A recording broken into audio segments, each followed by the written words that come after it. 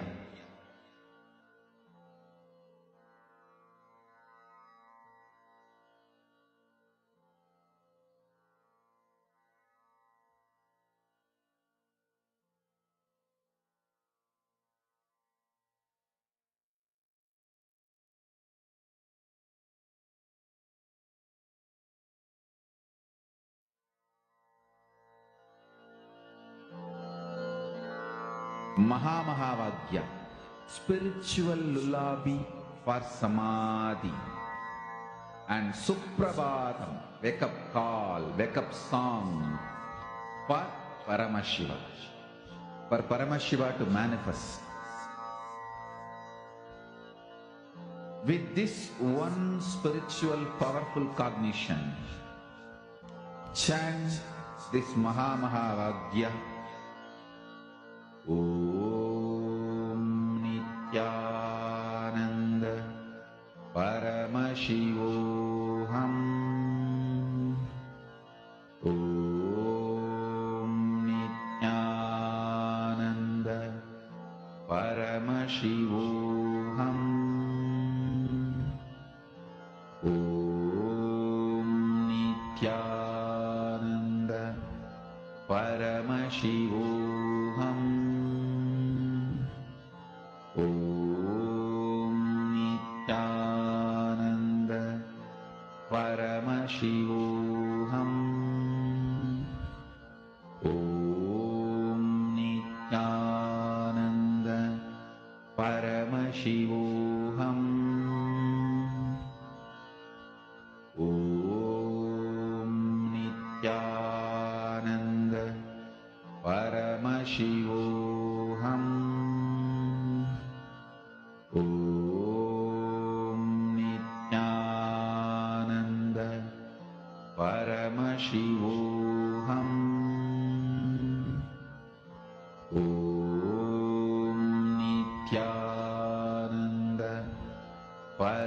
Paramashivoham Om Nithyananda Paramashivoham Om Nithyananda Paramashivoham Om Nithyananda Paramashivoham Om Nithyananda Paramashivoham Om Nithyananda Paramashivoham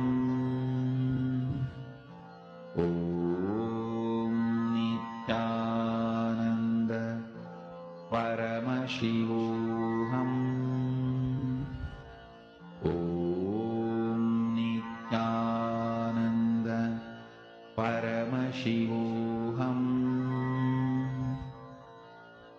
Om Nithyananda Paramashivoham Om Nithyananda Paramashivoham Om Nithyananda Paramashivoham Om Nithyananda Paramashivoham Om Nithyananda Paramashivoham Om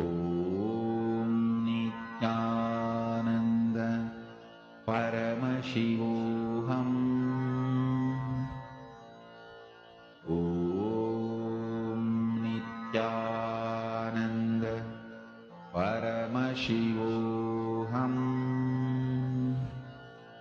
Om Nithyananda Paramashivoham Om Nithyananda Paramashivoham Om Nithyananda Paramashivoham Om Nithyananda Paramashivoham Om Nithyananda Paramashivoham Om Nithyananda Paramashivoham Om Please relax. Nithyananda Now we request all the participants to take a moment and check on these locations where you had sat and done the manifestation for the rain to manifest there. Please check the weather forecast of these locations and please take a moment and post it here in the chat.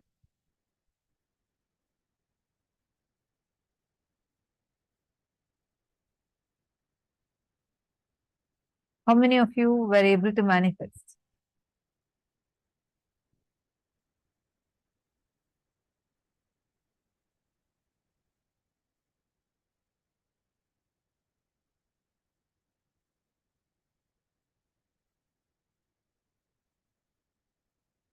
All right. So now let us enter into the most awaited part of our day, which is having the darshan of the avatar.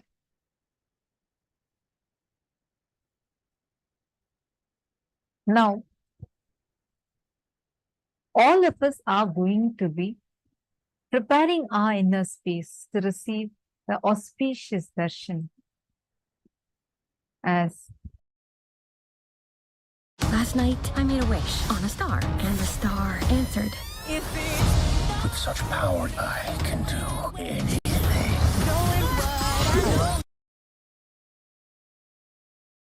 temple celebrations that are happening, celebrating the Skanda Shashti Mahotsavam that is happening.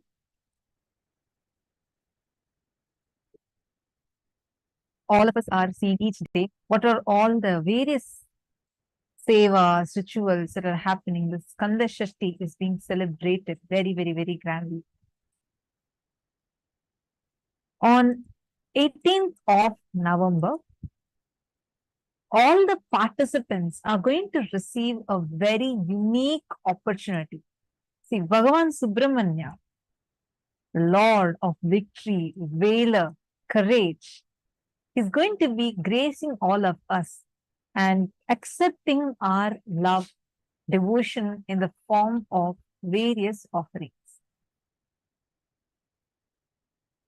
Skanda Shashti is a 6-day celebration of the life, message, glories, and finally the manifestation of Subramanya as our beloved Guru, Supreme Pontiff of Hinduism, Bhagavan Nithyananda Paramashivoham. The culminating 6th day of this celebration is known as the Skanda Shashti. And this sacred period commemorates the divine battle between Bhagavan Subramanya and the demon Surapadman, literally showing how always consciousness, the supreme consciousness, wins over anything. All the negativity will just get destroyed. And so beautifully Swamiji says how Bhagavan Subramanya is completion of Paramashiva. Paramashiva has 5 heads. Paramashiva as Sadashiva, he has 5 faces. But Subramanya, Paramashiva's own son, he has 6 faces. Swamiji explains this so beautifully how the Adhomukha, the unmanifest dimension of Paramashiva also becomes manifest as Subramanya. That is why he is completion of Sadashiva himself in all his glory, in all his powers, in all of his auspiciousness. Celebrating his grand glory is what is Skanda Shashti. The 6-day celebration every day. These are the festivals, the rituals we all are witnessing.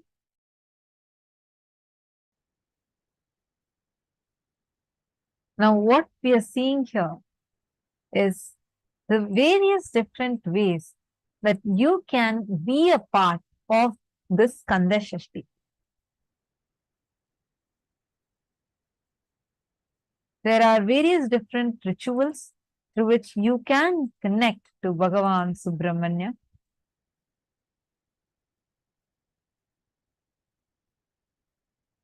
Bhagavan Subramanya Devasena Kalyanam, which is going to be happening on the 18th of November at 10:30 p.m. And Shatru Samhara Trishati Homa, which is going to be happening at 1:30 p.m. And Sri Ananda Subramanya Abhishekam, which is going to be happening at 6 a.m. Shatru Samhara Trishati Archana, which is going to be happening at 4:30 p.m. Now, what are each of these offerings we are going to be sharing with all of you? Whoever wants to experience completion in your relationships and manifesting relationships in such fulfillment,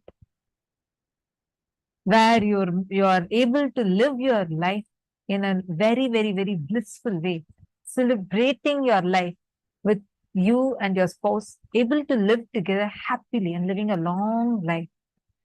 Being part of Subramanya Devasena Kalyanam, witnessing the cosmic marriage, celestial marriage of Bhagavan Subramanya and his divine consort,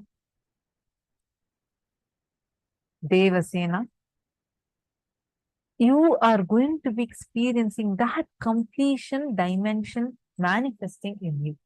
Actually, this time The Skanda Shashti is the time where the energy of Subramanya becomes so accessible for us. That is why in Hinduism, we have festivals. Swamiji will beautifully tell, out of 365 days a year, 300 days is festivals, 65 days as preparation for the festivals.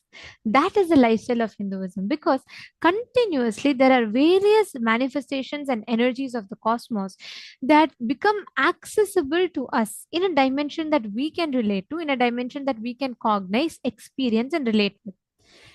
This time, actually, this batch of Paramashivoham participants, all of us are the most blessed and I would say most luckiest participants, because this time it is not one, not two, but we have four major festivals and six major significant events that has happened and is going to happen within just this 21 days. This one Paramashivoham, you've all experienced some of the most important major historic events of Kailasa.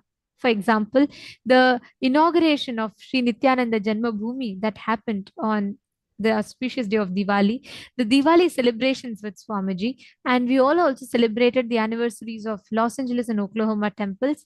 And in addition to that, we're all celebrating the Skanda Shashti Mahotsavam.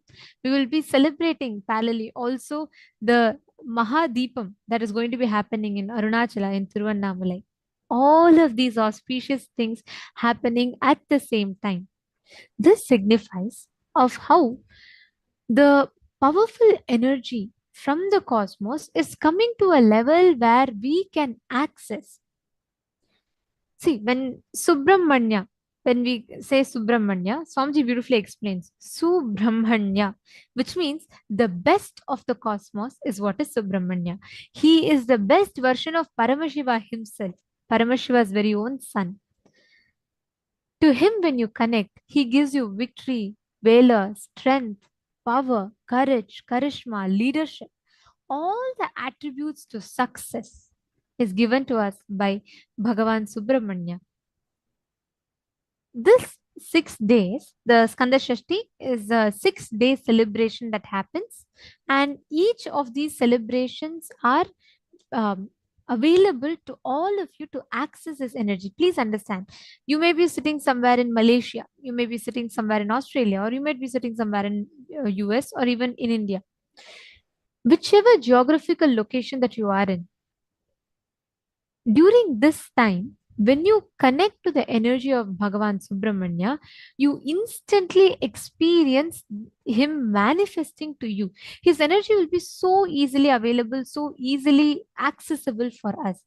And especially through a living avatar, when you connect, the living avatar makes it so easy. He literally channels energy for us to connect to. That is why whenever we offer sevas like Pratyaksha Pada Puja, when we offer the abharanas, when you offer the various different offerings to the Nijavatara, it directly opens us to the channel of Subramanya, who manifests through the Nijavatara for us to access, for us to enjoy, for us to benefit from immensely. So this Skanda Shashti, which is ending on the 18th of November, just 3 days from now, we are going to be having a grand celebration. We are going to be having a grand offering, which is going to be made to Bhagavan Subramanya. And we would like to request all of you, every one of you that are interested, that are willing to make the offering, to please take a few minutes and head to the link as projected to all of you.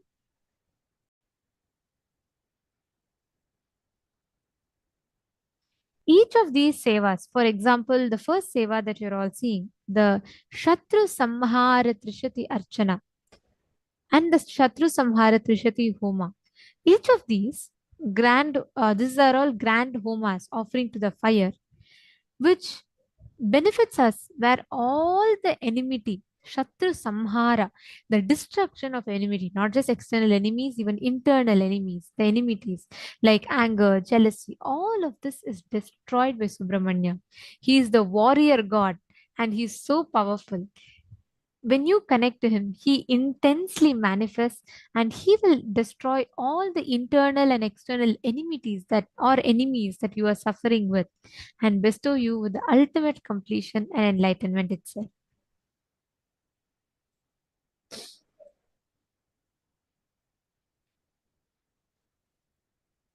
And we also have the Devasena Kalyana, for any one of you that are intending, that are really having a sincere intention to experience complete fulfillment in relationships. Through this ritual, through the Valli Devasena Thirukalyanam, where Subramanya marries his divine consorts, Valli and Devasena, you can make this offering.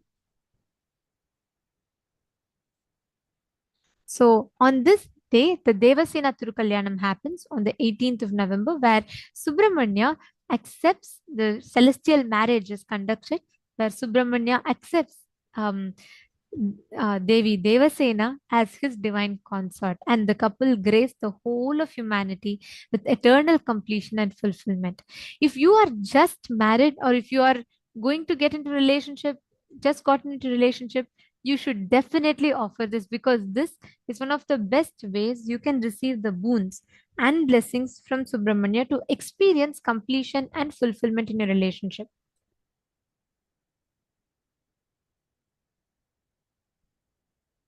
We request all the participants, whoever wants to make the offering, take a few minutes and head to the link that is projected for all of you. Please head to events.kailasa.org/payments.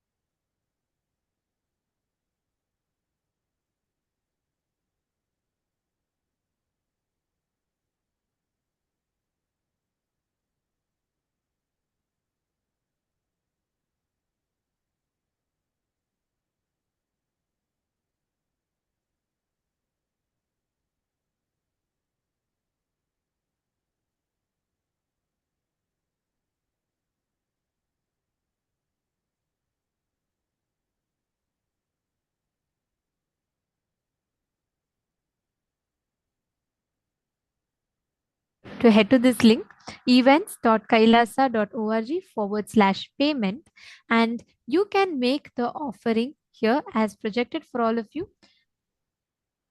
You will be able to find any of the offering that you would want to make in this list, and you can go ahead and choose that particular offering, and please, you can offer your gratitude. You can connect to Bhagavan Subramanya.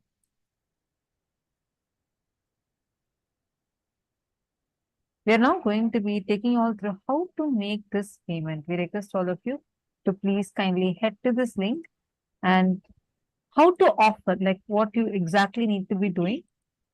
We're now going to be taking you all through the steps for it.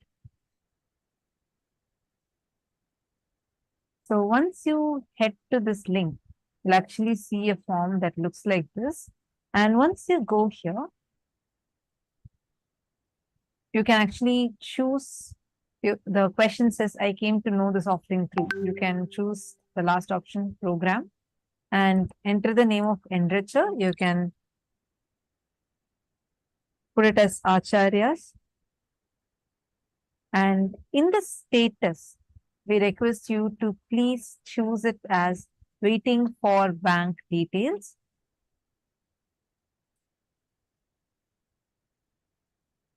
And here you have the options where you can choose what exact seva you want to offer, whether it's Shatru Samhara Trishati Homa, Shri Ananda Subramanya Abhishekam, or Subramanya Devasena Kalyanam, or Shatru Samhara Trishati Archana. You can choose these, and like, for example, if you want to offer Subramanya Devasena Kalyanam, you can click on that, and you can fill in the further details where you can choose November 18th of November as a preferred date of offering. And once you fill in these details and sign up, our team will reach out to you and help you with the further steps and guide you as to how you can make this offering. Request all of you, every one of you that are connecting, that want to have the breakthrough, whether you are stuck somewhere in life, in some struggle, where you're not able to break free from a certain pattern, which is an internal enemy, or whether you're not able to get over certain conflict in relationships, some enemies around you, just connect to Subramanya. He is the Lord of victory and valor. And Swamiji, the Paramavatar of Paramashiva, will be channeling this intense energy of Subramanya, the best of the cosmos, to all of us. So, whoever is willing to use this wonderful opportunity to connect to this energy and for you to make this offering, please head to this link. And even if you need any kind of a support and an assistance, you can mention. Our team will be reaching out to each of you and we will be able to guide you, support you in making the offering. And today, all of us are going to be having the darshan of Ganga Dharamurti and Ganga Visarjana Murti forms of Paramashiva. This is the very form of Paramashiva. Actually, Ganga Dharamurti, we all learned, directly listen to the story from Swamiji himself revealing it, right? How from Satyaloka, Devi Ganga descends to Bhuloka. And how the whole journey itself is a powerful expression of tapas, will persistence, and how Devi Ganga comes down, liberates Bhagirath's ancestors, and continues to grace all of us very beautifully, revealing every single step. And what is the reason for it? What does that signify? What does each part of her happening signifies? Swamiji had explained today to us. And today we are going to be having that very form of Paramashiva, who held Ganga in his jatas as Ganga Dharamurti, and just opening two of his jatas, he showered the whole Bhuloka with Devi Ganga, Ganga Visarjana Murti. So we are going to now be chanting the Dhyana Shloka of this very form of Paramashiva.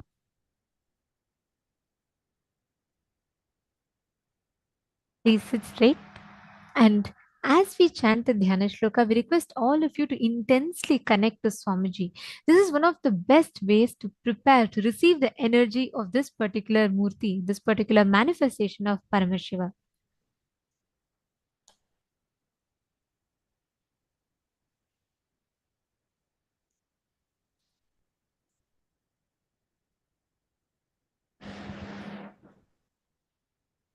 ततो हैमवती ज्येष्ठा सर्वलोकनमस्कृता तदा साति महद्रूपं कृत्वा वेगं च दुस्सहम् आकाशत्पदद्राम शिवे शिवशिरस्युतः अचिन्त्यच्च सा देवी गंगा परमधुर्धरा विशाम्यहं हि पातालं स्तोत्रसागृह्य शङ्करम् तस्यावलेपनं ज्ञात्वा रुद्धस्तु भगवान् हरः तिरो भावयितुं बुद्धिर्चक्रे त्रिनयनस्तथा सा तस्मिन् पतिता पुण्या पुण्ये रुद्रस्य मूर्धनि हिमवत्प्रतिमे राम जटामण्डलगह्वरे सा कतश्चिन्महीं गन्तुं नाशक्नोद्यतमास्निथा नैव सा निर्गमं लेभे जटामण्डलमन्ततः तत्रैवाभं भ्रमद्देवी संवत्सरगणाद् बहून् तामपश्यन् पुनस्तत्र तपः परममास्थितः स तेन तोषचिस्ताद्यत् अद्यन्तं रघुनन्दन विससर्ज ततो गंगा हरो बिन्दुः सरः प्रति तस्या विसृज्यमानायां सप्तस्तोत्रं सिजञ्जिरे ह्लादिनी पावनी चैव नलिनी च तथैव च तिस्रः प्राचीं दिशं जग्मुर्गङ्गाः शिवजलाशुभाः सुचक्षुश्चैव सीता च सिन्धुश्चैव महानदी तिस्रद्वेतादिशं जग्मुः प्रतीचिं तु शुभोधकाः सप्तमी चान्वगन्तासां भगीरथं रथं तदा भगीरथोऽपि राजर्षिर्दिव्यं स्यन्दनमास्थितः प्रायादग्रे महातेजा गङ्गा तं चाप्यनुव्रजत् गगनाश्छङ्करस्थितो धरणी मम गागताः व्यसपर्तजलं तत्र तीव्रशब्दपुरस्कृतम्. This whole Dhyana shloka very beautifully describes the incident of Devi Ganga's descent to planet Earth. We all heard it directly in the words of the Supreme Pontiff of Hinduism himself. And this verse is a Shastra Pramana, is a scriptural reference of how beautifully the whole happening of Devi Ganga is described. It's recorded as it happened. Afterwards, she who is revered by all the worlds, who is the elder daughter of Himavanta, that Ganga, assuming an unendurable form and insupportable rapidity, plunged from the sky unto the jatas of Paramashiva. She, who is an extremely unendurable river, that goddess Ganga, even speculated, saying to herself, "Let me enter to the nether worlds, having Paramashiva as my source." Paramashiva, the all-knower, to remove her ego and delusion, pent her up in the tufts of his jata, the jata juta, the matted locks. And O Rama, she, that holy river of Ganga, swooped down into the cavernous curls of matted hair, the jata juta of Paramashiva, and she became a detainee in them. Though she strove hard in one way or another to reach the earth, that Ganga is rendered incapable, as she could not gain access for an outlet from the edge of coils, the Jatajutas of Paramashiva. Hence, she realizes and prays to Paramashiva. Goddess Ganga whirled round and round in the coils of tufts alone for many number of years. And when Ganga's liberation from those coils is intangible, Bhagiratha again firmed up in a marvelous penance in the matter of her descent in earth. O Rama, the legatee of Raghu, with that aces of Bhagiratha, Paramashiva is very much delighted, and thereupon he released Ganga, aiming at the Bindu lake in Himalayas. While Paramashiva released Devi Ganga into Bindu, 7 streams have emerged out of it. Thus, 3 auspicious Gangas with the holy waters have cruised eastward, which are known as Hladini, Pavani, and Nalini. Also, the Suchakshu, Sita, and the excellent river Sindhu are the other 3 rivers which streamed to the westward direction with their holy waters. Of them all, 7th, the Ganga, flowed towards the path of Bhagiratha's chariot.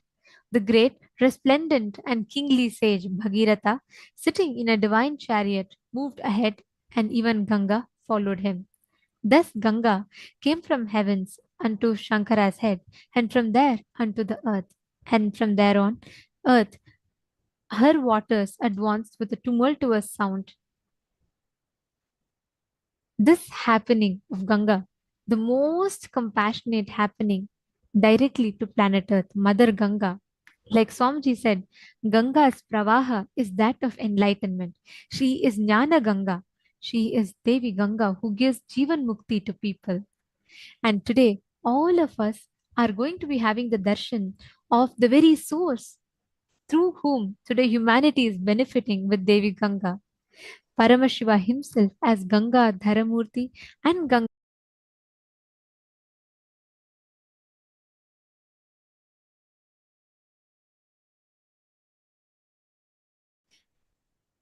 Please sit straight with your head, neck, and spine in a straight line. Today, during the darshan, all of us are going to be receiving the initiation into one of the most crucial aspects of our life, the key to success. Today, all of us learned about super determinism, about how life is neither free will nor it is predetermined, but it is super determinism. And we all learned about the secret to success, will persistence, which is beautifully represented by Devi Ganga. Swamiji tells beautifully how Ganga does not break Himalayas by her power. She breaks it by her persistence, continuously persisting. And today, all of us are going to be receiving the Paramatma Shakti Diksha, initiation into super determinism. being able to persist, persevere, have the will persistence and self-drive like Devi Ganga. We request all the participants, every one of you, to come and settle down in front of the camera. Let us all get ready to receive the darshan. Today, all the Paramashivoham Level 1, Level 2 participants, today all the Paramashivoham Level 1 participants are going to be receiving one of the most important initiation. This initiation is literally forming the base for you to manifest will persistence. So all the Paramashivoham Level 1 participants, today all of you have learned about completion with self-doubt and how you can get rid of all the suffering and delusions in life and how you can heal the inner violence. And we learned about the science of completion, how self-doubt, self-hatred, and self-denial is formed. Today, all of the Paramashivoham Level 1 participants are going to be receiving the initiation to be liberated and healed from all forms of self-doubts, self-hatred, self-denying patterns. The Paramashivoham Level 2 participants, today all of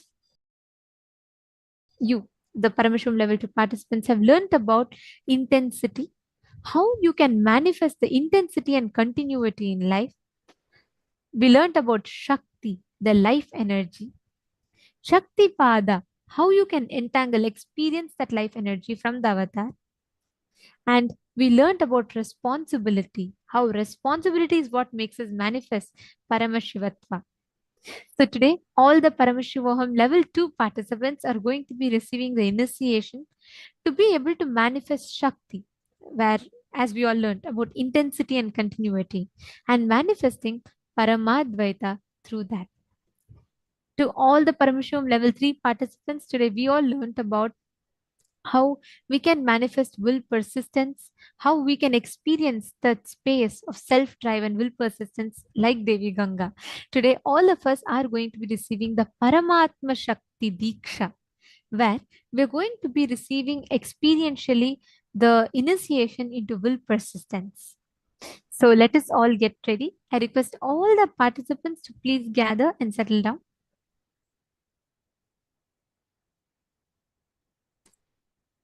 And during the darshan, all of you can post your prayers, any boons that you want, and you can post it here in the chat.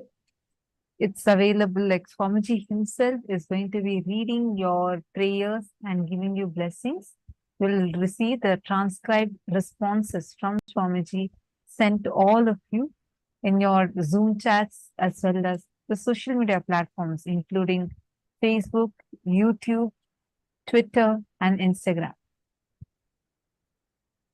There is also a WhatsApp community that is available. Now, our support desk team will post all these links for all of you in your chats. We request all of you to please have another gadget open with you so that you can easily navigate across all these 6 platforms and post your prayers and receive blessings from Swamiji.